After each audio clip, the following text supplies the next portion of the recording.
மந்திர மாம்பழம். பசங்களுக்கு ஸ்கூலுக்கு லீவ் விட்டுட்டாங்க.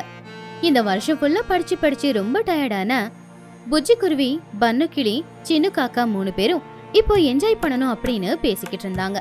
ஒரு நாள் காலையில நேரம் அவங்க 3 பேருமே ஒரு மரத்துக்கு கீழே உட்காந்து பேசிக்கிட்டு இருந்தாங்க.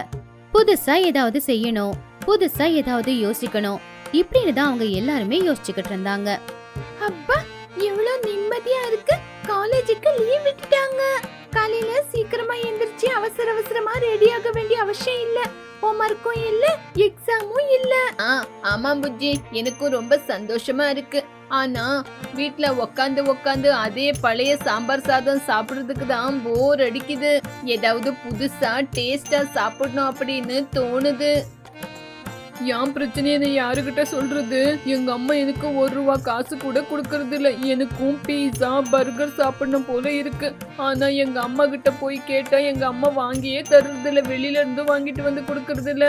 ஆமா சின்ன, ஒவ்வொரு நாளும் வீட்லயே சாப்பிட்டு போர் அடிக்குது.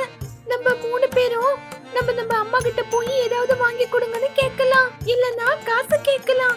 லீவ் இல்லையா, கண்டிப்பா வாங்கி கொடுப்பாங்க. எனக்கு நம்பிக்கை இல்ல புஜ்ஜி. இருந்தாலும் எங்க அம்மா கிட்ட கேக்குறேன். இருந்தாலும் எனக்கு நம்பிக்கை இல்ல. எனக்கும் பெரிய பீஸாவை சாப்பிடணும் போல ஆசையா இருக்கு. பசங்க 3 பேருமே அவங்க அம்மாக்கள் கிட்ட இந்த விஷயத்தை பத்தி பேசுறதுக்காக வீட்டுக்கு போனாங்க. புஜ்ஜி குருவி அவங்க அம்மாவை இந்த விஷயத்தை கேட்கறதுக்காக போனப்போ துணிக்குருவி அப்பதான் வீடு எல்லாத்தையுமே பெருக்கிக்கிட்டு இருந்தா. அம்மா, ஓ அம்மா, எனக்கு ஒரு 100 ரூபாய் காசு கொடுக்கறீங்களா? 100 ரூபாவா? எதுக்கடி காலையிலேயே உனக்கு 100 ரூபாய்? வீட்ல ஏதாவது வேலை செய்யன்னு சொன்னா செய்ய மாட்டா, என்கிட்ட வந்து காசு கேக்குறா. அம்மா, இப்போ காலேஜுக்கு லீவ் விட்டுருக்காங்கல, ஏதாவது சாப்பிடணும் போல இருக்குமா? நான் சின்னு பன்னு 3 பேரும் வெளிய போய் பீஸா பர்கர் சாப்பிட்டு வரோம். ப்ளீஸ் மா. பீஸாவும் இல்ல, கீஸாவும் இல்ல. நேத்து நைட்டு வச்ச சாம்பார் இருக்கு, இப்ப வெடிச்ச சாதம் இருக்கு. உள்ள போய் சாப்பிடு. பீஸா அது இதுன்னு வெளியே போய் சாப்பிட்டா அதுக்கப்புறம் உனக்கு ஒத்துக்காது. உனக்கு வயிறு வலி வரும். என் பேச்ச கேளு. மரியாதைக்கு எந்திரிச்சு உள்ள போ. புஜ்ஜி குருவி மூஞ்சி திருப்பிக்கிட்டு கோவமாக இருந்து வெளியில வந்துட்டான். இன்னொரு பக்கம் பன்னு அவங்க அம்மா சோட்டு கிட்ட கேக்குறதுக்காக போனா. அப்போ சோட்டு மளிகை கடையில பொருட்கள் எல்லாத்தையும் எடுத்து வச்சுக்கிட்டு இருந்தா. அம்மா, எனக்கு ரொம்ப பசி எடுக்குது. எனக்கு வீட்ல இருக்கிற குழம்பு பிடிக்கல. வெளியில இருந்து ஏதாவது வாங்கி கொடுக்கறீங்களா? இங்க பாரு பன்னு, என்கிட்ட காசு இல்ல. இந்த மாசம் உங்க அப்பா அனுப்ப வேண்டிய காசே அனுப்பல. கடைக்கு தேவையான பொருளுங்களையும் வாங்கல.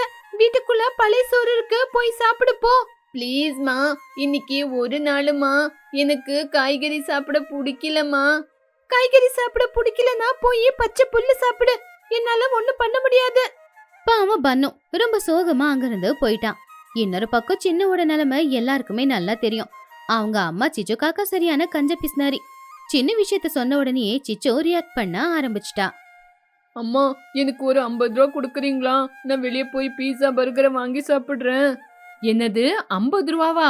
அந்த 50 ரூபா இருந்தா ஒரு வாரத்துக்கு தேவையான காய்கறி வாங்குவேன். என்னது பீஸா வேணுமா? அப்படி என்னடா இருக்கு அந்த பீஸால? வீட்டுக்குள்ள போ, தயிர் சாதம் இருக்கு, அதுக்கு கொஞ்சம் ஊறுகாய் வச்சுக்கிட்டு சாப்பிடு. இவனுக்கு பீஸா வேணுமாமா? பீஸாக்கு தயிர் சாதம் தான் சரி. 3 பேருமே அம்மாக்கள் கிட்ட திட்டு வாங்கிக்கிட்டு ரொம்ப சோகமா வந்து மரத்துக்கு கீழே உட்காந்துக்கிட்டு இருந்தாங்க. இவங்க கிட்ட சொன்ன வேலைக்கு ஆகலையே அப்படின்னு சொல்லி ரொம்பவும் வருத்தப்பட ஆரம்பிச்சாங்க. நான் சொன்னேன்ல, நம்ம அம்மாங்க நம்மளுக்கு எதுவுமே கொண்டு வந்து கொடுக்க மாட்டாங்கன்னு. நம்ம கொண்டு வந்து கொடுத்தா வாங்கிக்குவாங்க, நம்மளுக்காக வாங்கிட்டு வர மாட்டாங்க. எங்க அம்மா பாத்தீங்களா எப்படி ஆக்ட் பண்ணாங்கன்னு? நான் 50 ரூபா கேட்டேன், அதுக்கே நெஞ்சு வலிக்கிற மாதிரி பேசினாங்க. நம்ம இந்த லீவ்ல என்ன பண்றது? எனக்கு ரொம்ப பசி எடுக்குது. எங்க அம்மா என்ன தயிர் சாதம் சாப்பிடுன்னு சொன்னப்போ எனக்கு எவ்வளவு கோவம் வந்துச்சு தெரியுமா? சரி வாங்க, நம்ம எல்லாரும் பக்கத்துல இருக்கிற மாங்காய் தோப்புக்கு போய் மனசால அழுந்துட்டு வரலாம். அப்பதான் சமாதானமா இருக்கும். 3 குழந்தைங்களும் ரொம்ப கவலையா ஊர் எல்லையில இருக்கிற ஒரு மாந்தோப்புக்கு போனாங்க. அந்த மாந்தோப்புல நிறைய மாமரங்கள் இருந்துச்சு. அந்த மாமரங்கள்ல நிறைய மாம்பழமும் இருந்துச்சு. ஆனா அந்த தோட்டத்தோட கடைசிக்கு போனப்போ அங்க ரொம்ப பெரிய மாமரம் ஒண்ணு இருந்துச்சு. ஆனா ஆச்சரியம் என்ன அப்படின்னா, அந்த மாமரத்துல ஒரு மாங்காய் கூட காய்க்கல. வெறும் இலை மட்டும் தான் இருந்துச்சு.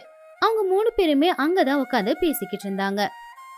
பாருடா பன்னு, இந்த மரம் எவ்வளவு பெருசா வளர்ந்துருக்குன்னு. இதுல ஒண்ணுமே இல்ல. நம்ம வாழ்க்கை கூட அப்படிதான்.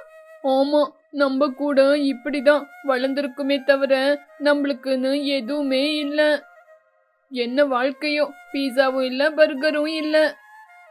அப்பப்பா, எனக்கு இன்னைக்கு ரொம்பவே பசி எடுக்குது. பெரிய ஒரு பீஸாவை சாப்பிடணும் போல இருக்கு. எனக்கு இப்போ சத்தம் போட்டு அழுவணும் போல இருக்கு. ஆமா, எதுக்காக எங்க அம்மா எனக்கு எதுவுமே வாங்கி தர மாட்டேங்கிறாங்க? எனக்கு பைத்தியம் பிடிக்குது. இனிமே நான் வீட்டுக்கே போக மாட்டேன். பன்னுவுக்கு கோவம் அதிகமாயிடுச்சு. அதனால நினைச்சு அவன் ரொம்பவே கோவத்தை அதிகமாக்கிக்கிட்டு இருந்தான். அந்த கோவத்துல என்ன பண்றதுன்னு தெரியாம அவன் கைய முறுக்கி பக்கத்துல இருக்கிற மாமரத்தை ஓங்கி ஒரு குத்து குத்துனான். அப்ப திடீர்னு ஒரு பெரிய சத்தத்தோட அந்த மரம் அசைய ஆரம்பிச்சுது. அவங்க 3 பேரும் என்ன நடக்குது அப்படின்னு தெரியாம பின்னாடி நகர்ந்து நின்னாங்க. அப்ப திடீர்னு அந்த பெரிய மாமரத்துல இருந்து ஒரு பெரிய மாம்பழம் கீழே வந்துச்சு. அது பாக்குறதுக்கு நீல நிறத்துல பளபளன்னு ஜொலிச்சுக்கிட்டு உயிரில்லாத ஒரு மாம்பழம் மாதிரி இல்ல, உயிர் இருக்கிற ஒரு மாம்பழம் மாதிரி தான் இருந்துச்சு. அத பார்த்து புஜ்ஜி ரொம்பவும் பயந்து போயிட்டா. அப்பா, என்னடா இது? இவ்வளவு பெரிய மாங்காய் மரத்துக்குள்ள இருந்து வெளியே வந்திருக்கு. இந்த மரத்துல ஒரு காய் கூட இருக்குல்ல, இவ்வளவு பெரிய மாங்காய் வந்திருக்கு. இந்த மாங்காவை பார்த்தா சாதாரணமான மாங்காய் மாதிரியே தெரியல. இது பளபளன்னு ஜொலிச்சுக்கிட்டு இருக்கு. அப்பதான் திடீர்னு அந்த மாங்காய்க்கு கண்ணு, மூக்கு, வாயி எல்லாமே வந்துச்சு. அது அதோட இனிமையான குரல்ல பேச ஆரம்பிச்சுது. அப்ப அந்த மாங்காய் சத்தமா, ஏ பசங்களா, யார் நீங்க? எதுக்காக என்னோட மரத்தை அடிச்சீங்க? அந்த சத்தத்துக்கு தான் ரொம்ப நாளா நல்லா தூங்கிக்கிட்டு இருந்தவ எந்திரிச்சிட்டேன். அட, என்னடா இது? மாங்காய் பேசுது. இது மாங்காய் இல்லடா, பேய். ஓடுங்கடா, ஓடுங்க. நில்லுங்கடா, நில்லுங்க. நான் பேய் கிடையாது, நான் மாங்கா. இவ்வளவு வருஷமா அமைதியா தூங்கிக்கிட்டு இருந்தேன். இன்னைக்கு யாரும் என்ன சத்தம் போட்டு எழுப்பிட்டாங்கன்னு, ஏதோ கஷ்டத்துல இருக்காங்கன்னு உங்களுக்கு உதவி செய்யலான்னு தான் வெளியே வந்தேன். புஜ்ஜி குருவி ஆச்சரியமா, அப்படின்னா நீ சாதாரணமான மாங்காய் கிடையாதா? மேஜிக் மாங்காவா? எங்களுக்கு உதவி செய்றியா நீ? எனக்கு எல்லாமே தெரியும். உங்க அம்மாங்க உங்களுக்கு பீஸா பர்கர் வாங்கி கொடுக்கலன்னு தானே நீங்க இவ்ளோ கோவமா இங்க வந்திருக்கீங்க. உங்களுக்கு என்ன வேணும்னு என்கிட்ட கேளுங்க, நான் உங்களுக்கு கொண்டு வந்து தரேன். அப்படியா? ஆனா என்னால நம்ப முடியல. அப்படின்னா எனக்கு ஒரு சிக்கன் பிரியாணி, பிரெஞ்ச் ஃப்ரை கொடு பார்க்கலாம். ததாஸ்து. அப்ப அந்த மாங்காய் கண்ணு முடிக்கிட்டு ஏதோ மந்திரத்தை சொல்ல ஆரம்பிச்சுது. உடனே சின்ன பன்னுவுக்கு முன்னாடி நல்ல சுட சுட பிரியாணியும் பிரெஞ்ச் ஃப்ரையும் வந்துச்சு. அத பார்த்து பன்னு, புஜ்ஜி, சின்னு 3 பேருமே ரொம்பவும் ஆச்சரியப்பட்டாங்க. அட, உண்மையிலேயே மேஜிக் தான். பெரிய மாங்கா, எனக்கும் 2 பெரிய பீஸா வேணும், 3 பர்கர் வேணும், அதே மாதிரி குடிக்க கொஞ்சம் தண்ணி வேணும். வயித்துக்குள்ள பசியில எலிங்க தாளம் போட்டுக்கிட்டு இருக்கு. இவ்ளோ சாப்பிட்டீங்கன்னா அதுக்கப்புறம் உங்க வயிறு வெடிஞ்சு போயிடும். அதுக்கப்புறம் உங்களோட இஷ்டம். மேஜிக் பண்ணுச்சு, சாப்பாடும் வந்துச்சு. எனக்கு 2 நல்ல ஐஸ்கிரீம் கொடுங்க போதும். இந்த எடுத்துக்கமா.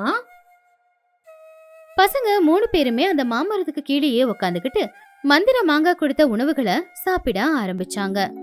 அப்ப அந்த மந்திர மாம்பழம் அவங்க சாப்பிட்டுக்கிட்டு இருக்கிறத பார்த்து ரசிச்சுக்கிட்டு அடிக்கடி ஏதாவது ஜோக் பண்ணிக்கிட்டு அவங்கள சிரிக்க வச்சுக்கிட்டு இருந்துச்சு.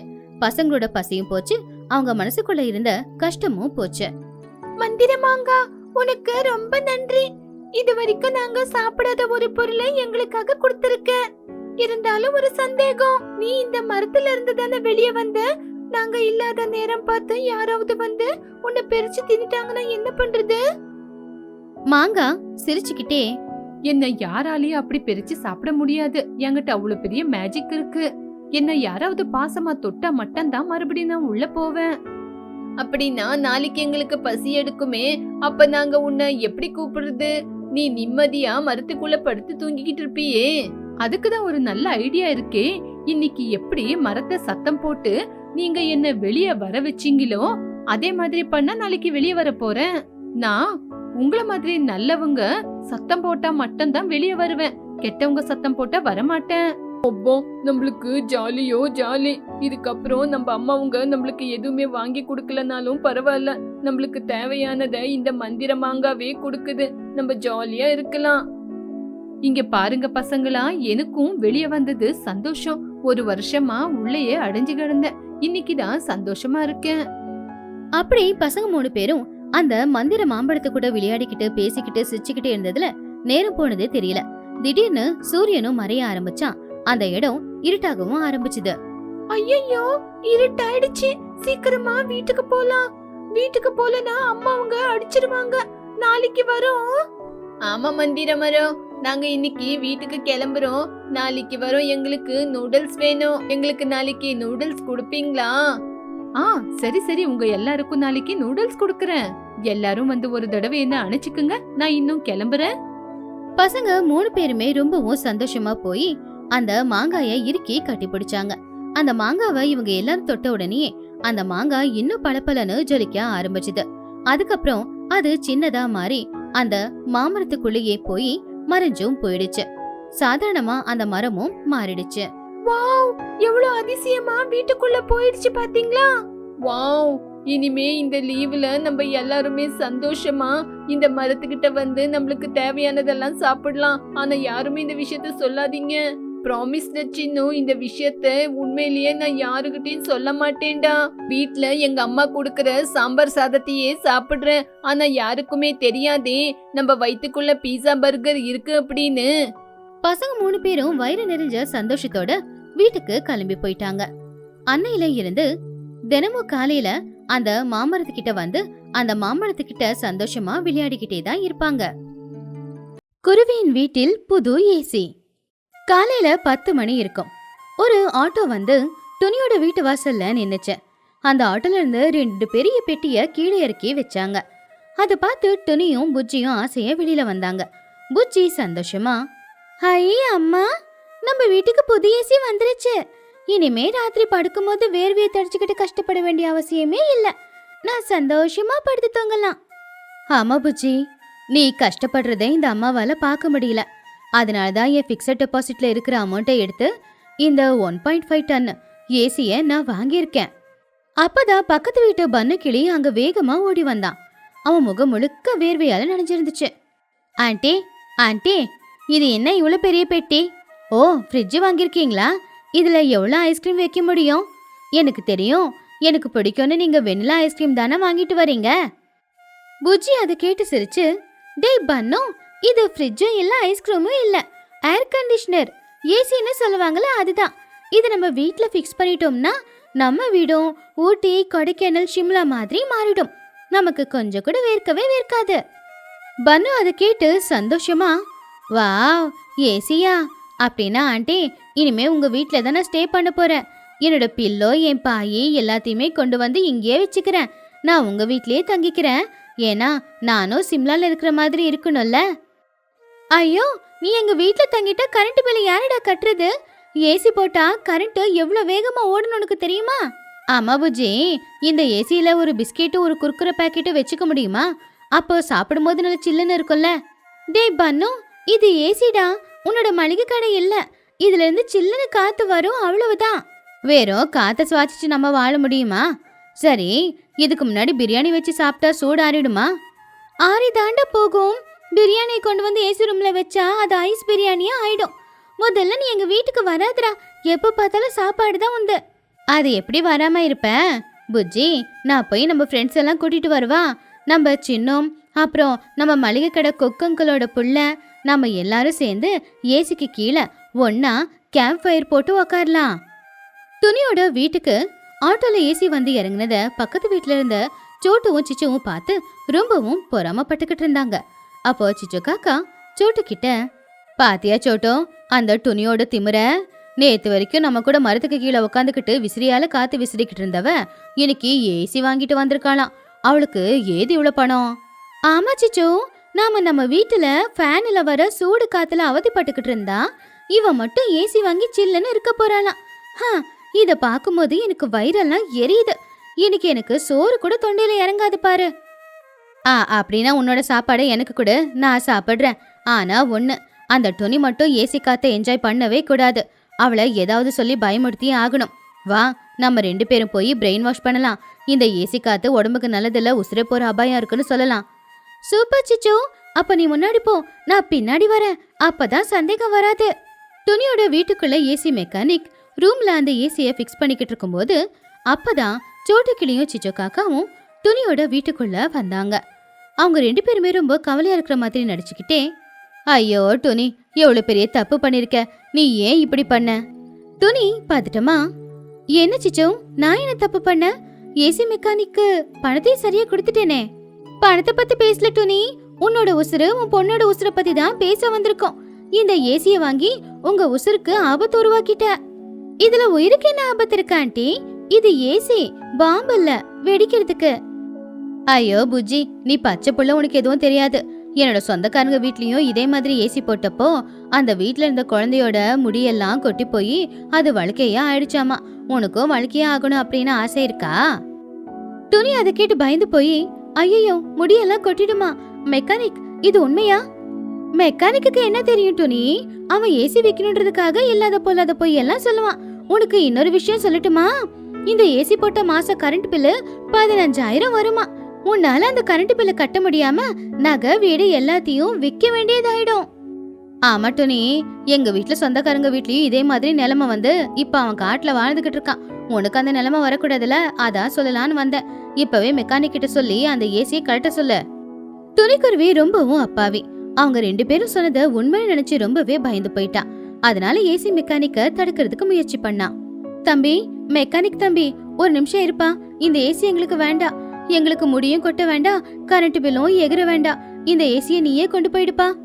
அப்போ புஜ்ஜி அழுதுகிட்டே, அம்மா வேண்டாம்மா, அவங்க போய் சொல்றாங்கம்மா, எனக்கு ஏசி வேணுமா. இங்க பாருட்டுனி, பசங்களுக்கு என்ன தெரியும்? நாங்க சொல்றத கேளு, இது ஆபத்து. அப்போ திடீர்னு பன்னு கிளி உள்ள வந்தான். அவன் அவங்க சொல்லிக்கிட்டு இருந்த எல்லாத்தையும் கேட்டுக்கிட்டு இருந்தான். இருங்க டொனி ஆண்டி, மெக்கானிக் அங்கிளை தடுக்காதீங்க. இன்னைக்கு இந்த வீட்டுல ஏசி பிக்ஸ் பண்ணியே ஆகணும். இன்னைக்கு ராத்திரி நான் இந்த வீட்டுல தூங்கியே ஆகணும். அப்போ சோட்டு ரொம்ப கோவமா, டேய் பன்னு, பெரியவங்க பேசிக்கிட்டு இருக்கும்போது நீ என்னோட குறுக்க வந்து பேசிக்கிட்டு இருக்க? வீட்டுக்கு போ. நான் போக மாட்டேம்மா, எனக்கு உன்னை பத்தி நல்லா தெரியும். துணி ஆண்டி, எங்க அம்மா சொல்றத நம்பாதீங்க. அவங்களுக்கு நீங்க நல்லா இருக்கணும் அப்படிங்கிற எண்ணம் இல்ல, நீங்க ஏசி வாங்கினதுல பொறாம. சிச்சு பதட்டமா, என்னது பொறாமையா? துணி மேல எங்களுக்கு பொறாமையா? நாங்க அவன் நல்லதுக்காக சொல்ல வந்தா ஏண்டா இப்படி சொல்ற? ஆண்டி, நீங்க பட்டது பொறாமதான், அத நான் இப்ப நிரூபிக்கவா அப்படின்னு சோட்டுவ பார்த்து, மம்மி நேத்து டாடி கூட நீ என்ன சண்டை போட்ட? வெயில் ரொம்ப அதிகமா இருக்கு, நைட்ல அனல் ரொம்ப அதிகமா இருக்கு, தூங்க முடியல. பக்கத்து வீட்டுல துணி ஏசி வாங்க போறாளாம், எனக்கும் ஏசி வாங்கி கொடுங்கன்னு கேட்டேன். அதுக்கு அப்பா பணம் இல்லைன்னு சொன்னதும் இப்ப துணியாண்டி வாங்கின பொறாமையில அதை கெடுக்க வந்திருக்க. சோட்டு கிளிக்கு என்ன பதில் கொடுக்கறதுன்னு தெரியாம வெக்கப்பட்டு தலை குனிஞ்சு நின்னான். அத பார்த்து துணி ஆச்சரியப்பட்டா. டே பன்னோ, உங்க அம்மா வேணும்னா பொறாமப்பட்டு சொல்லிருக்கலாம். ஆனா நான் உண்மையிலேயே துணியோட நல்லதுக்காக தான் சொன்னேன். அது கேட்டு பன்னு சிரிச்சுக்கிட்டே, ஆஹாஹா, உங்க நல்ல குணத்துக்கு நான் கையெடுத்து கும்பிடுறேன் ஆண்டி. முந்தா நேத்து அந்த பேங்க்குக்கு போய் மேனேஜர் காலில் விழுந்து கும்பிட்டீங்கல்ல, ஏசி வாங்கணும், எனக்கு லோன் கொடுங்க அப்படின்னு. அந்த மேனேஜர் என்ன சொன்னாரு? ஆல்ரெடி வாங்கின லோனே இன்னும் நீ கட்டல, உனக்கு புது லோன் எல்லாம் கொடுக்க முடியாதுன்னு சொன்னாரு. நீங்க ஏசி ஆபத்து அப்படின்னா எதுக்காக நீங்களும் உங்க வீட்டுல ஏசி போடணும்னு நினைச்சீங்க? ஏற்கனவே கருப்பா இருக்க சிச்சு காக்காவோட முகம் இன்னும் கருப்பா மாறிடுச்சு. அவ தலை குனிச்சு நின்னா. பாத்தியாமா, நான் அப்பவே சொன்னல, இவங்களுக்கு நம்ம ஏசி வாங்கினது போறாம, அதனாலதான் பொய் சொல்றாங்கன்னு. ஏசி போட்ட மாசம் 15,000 ரூபாய் கரண்ட் பில்லாம் முடி வேற கொட்டி போயிடுமா. எவ்வளவு பொய் சொல்லிருக்காங்க பாரு. அப்போ துணி கோவமா, சிச்சு சோட்டு, என்ன இது? நீங்க என் தோழிங்க, ஆனா நான் ஒரு நல்ல பொருள் வாங்கும்போது இவ்வளவு பொறாமப்படுறீங்களா? அதுக்கு இல்லாதது பொல்லாததுமா சொல்லி என்ன பயமுறுத்துறீங்களா? நீங்கெல்லாம் இருக்கீங்களே, மெக்கானிக் தம்பி, நீங்க ஏசி பிக்ஸ் பண்ணுங்க. டோனி, அது வந்துட்டுனே, அது இல்ல, எதுவும் இல்ல சிச்சு ஆண்டி. தயவு செஞ்சு 2 பேரும் இங்க இருந்து கிளம்புங்க. நாங்க ஏசி போட்டு ராத்திரியில நிம்மதியா தூங்கும்போது நீங்க அங்க அனல்ல நல்லா படுத்து தூங்குங்க. ஏசி ரூம்ல படுக்கணும்னு நினைச்சா கதவு திறக்க மாட்டோம். இந்த நேரத்துல ஏசி மெக்கானிக் ஏசியை பிக்ஸ் பண்ணி ஆன் பண்ணா. ஒரு நிமிஷத்துல கீரன்னு சத்தத்தோட சில்லு காத்து வீசி அந்த ரூமே சில்லுன்னு ஆயிடுச்சு. அத பார்த்து புச்சி சந்தோஷமா, வாவ் அம்மா, பாரு எவ்வளவு நல்லா இருக்குல்ல, அப்படியே சொர்க்க மாதிரியே இருக்கு. அப்ப பன்னு கண்ணு மூடிக்கிட்டு அந்த காத்த பாத்துக்கிட்டு, வாவ், இது சாதாரண காத்தல்ல, ஊட்டில இருந்து ஒரு குழாய் போட்டு அங்க இருக்கிற காத்த நேரா துணியாண்டி வீட்டுக்குள்ள கொண்டு வந்து விடுற மாதிரி இருக்கு. I am loving it. அம்மா, ரிமோட் எங்கம்மா? நான் இத 16ல வைக்கிறேன், அப்பதானே ஷிம்லால இருக்கிற மாதிரி இருக்கும். ஆமா ஆமா, 16 இல்ல, -16ல வைங்க.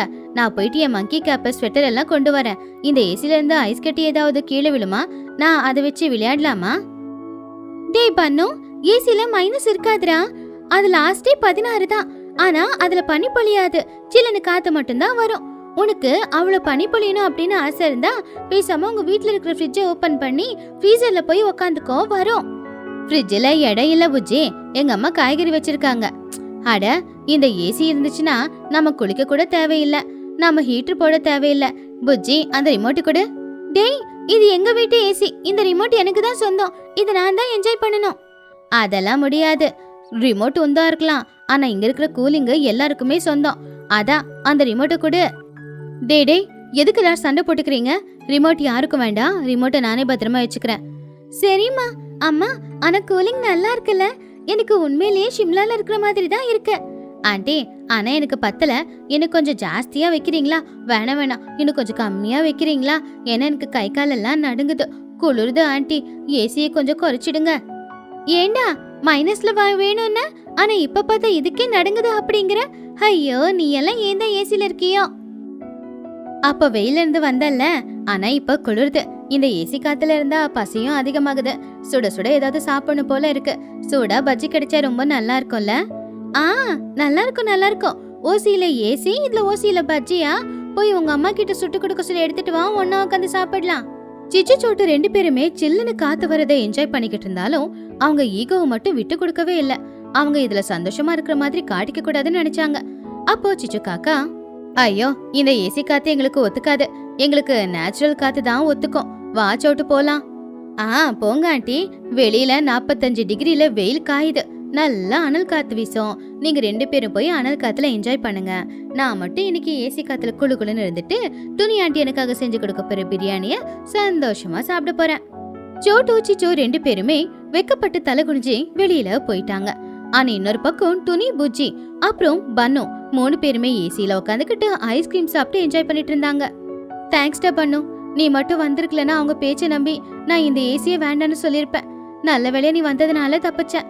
பரவாயில்ல ஆண்டி, பொறாமப்படுறது அம்மாவா இருந்தாலும் கூட அது தப்புன்னு சொல்றதுதான் பிள்ளையோட கடமை, அதைத்தான் நான் செஞ்சேன் அப்படின்னு சொன்னா பன்னு.